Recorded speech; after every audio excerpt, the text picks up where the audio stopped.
हैं और अब मैनेजमेंट को भी शामिल करेंगे। कोलकाता आधारित हेल्थ केयर कंपनी आज स्टॉक मार्केट में लिस्ट हो चुकी है और कंपनी के ग्रोथ, कारोबार और आउटलुक पर चर्चा करने के लिए हमारे साथ कंपनी के डायरेक्टर अनुराग टांटिया और ग्रुप CFO अतुल टांटिया मौजूद हैं। आप दोनों का ही बहुत बहुत स्वागत है शो पर। सबसे पहले अतुल जी, मेरा सवाल आपसे होगा। पहले तो बहुत बहुत मुबारकबाद आपको लिस्टिंग के लिए। अब हम समझना चाह रहे हैं कि पिछले 3 साल में अगर कंपनी की टॉप लाइन ग्रोथ देखें तो वहां पर करीब 14% की औसतन ग्रोथ देखने को मिल रही है।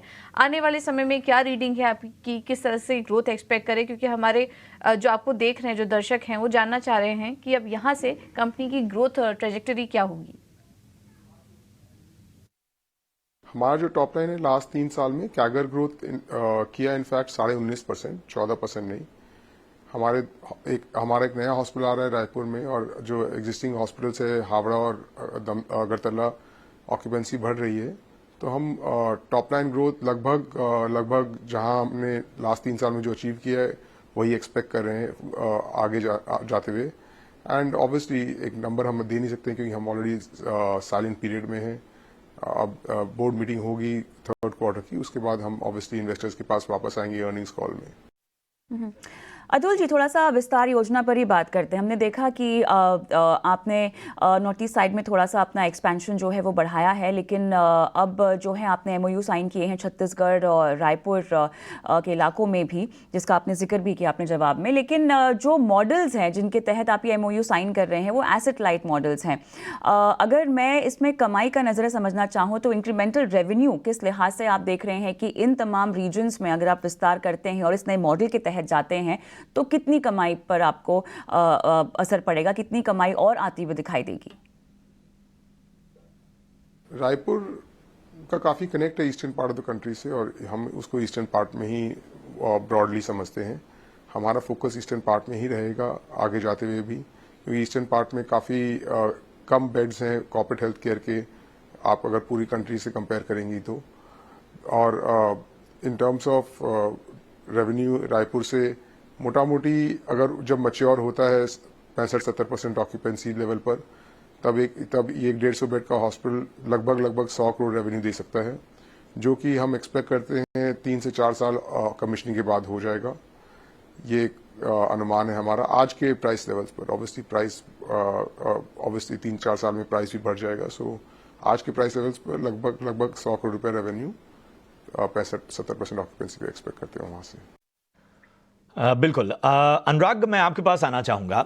जब हम आपकी तुलना बाकी लिस्टेड प्लेयर्स से करके देखते हैं तो ऑक्यूपेंसी रेट आपकी थोड़ी सी कम नज़र आती है। ज़रा बताएं इसके पीछे की वजह क्या है और क्या आगे आप इन नंबर्स को और आगे बढ़ता हुआ देखेंगे? हमारी एवरेज ऑक्यूपेंसी अगर आप देखेंगे 60% के आसपास में है। ये थोड़ी सी कम है लिस्टेड प्लेयर्स से, क्योंकि हमारी जो नई हॉस्पिटल है हावड़ा को, जिसको खाली 1 साल हुआ है पोस्ट कोविड कमीशनिंग के, उसमें ऑक्यूपेंसी करीब 50% पे है। वो हॉस्पिटल की ट्रैक्शन अच्छी चल रही है और जैसे जैसे उस हॉस्पिटल का रैंप अप होता है अगले 1.5-2 साल में हमारी एवरेज ऑक्यूपेंसी भी 70% के आसपास चली जाएगी।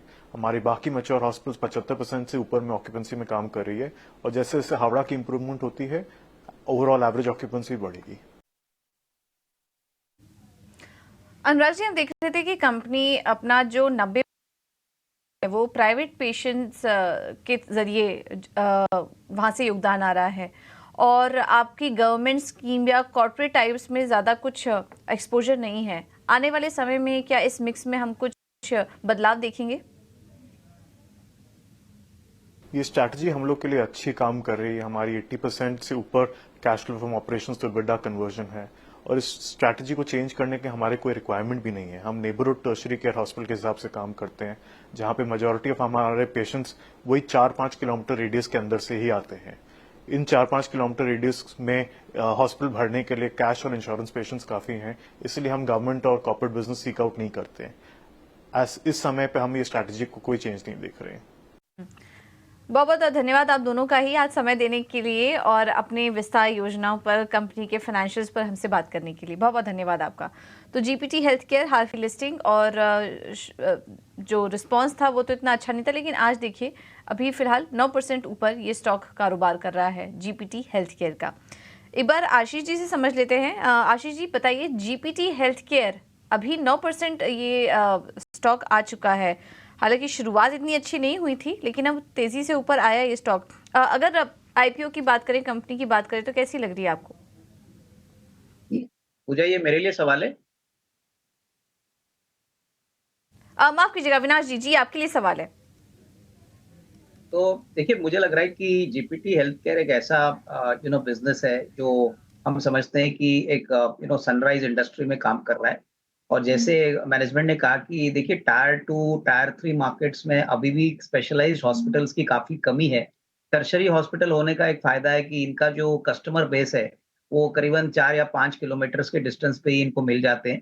तो डेफिनेटली प्रॉमिसिंग बिजनेस है। हालांकि देखिए, आईपीओ में इतना बड़ा रिस्पॉन्स नहीं मिला, बट मेरे ख्याल से अगर कंपनी अपने नंबर्स के ऊपर और आपके ऑपरेटिंग मैट्रिक्स के ऊपर अच्छी तरह से उतरती है और नंबर्स अच्छे दिखाती है, तो मेरे ख्याल से इसमें कोई डाउट नहीं कि मार्केट ऐसे कंपनीज को रीरेट जरूर करेगा। मेरे ख्याल से अगर किसी को अभी भी इस स्टॉक में पोजीशन लेना है, तो कम से कम साल 1.5 साल का नजरिया से यहाँ पे पोजीशंस आप बना सकते हो। हमें लगता है कि ये काफी अच्छी अपॉर्चुनिटी रहेगी मीडियम टू लॉन्ग टर्म के लिए। लेकिन हाँ, शॉर्ट टर्म में थोड़ी सी वोलेटिलिटी आपको देखने को मिलेगी, क्योंकि अभी हाल ही में जो करेक्शन मिड कैप्स में हुआ है, इससे मैं यही कहूंगा कि आपको जो भी ट्रेड लेना है मीडियम टर्म के पॉइंट ऑफ व्यू से ही ले लीजिए। शॉर्ट टर्म में काफी ज्यादा वोलेटिलिटी आपको मिड कैप स्टॉक्स में देखने को मिल सकती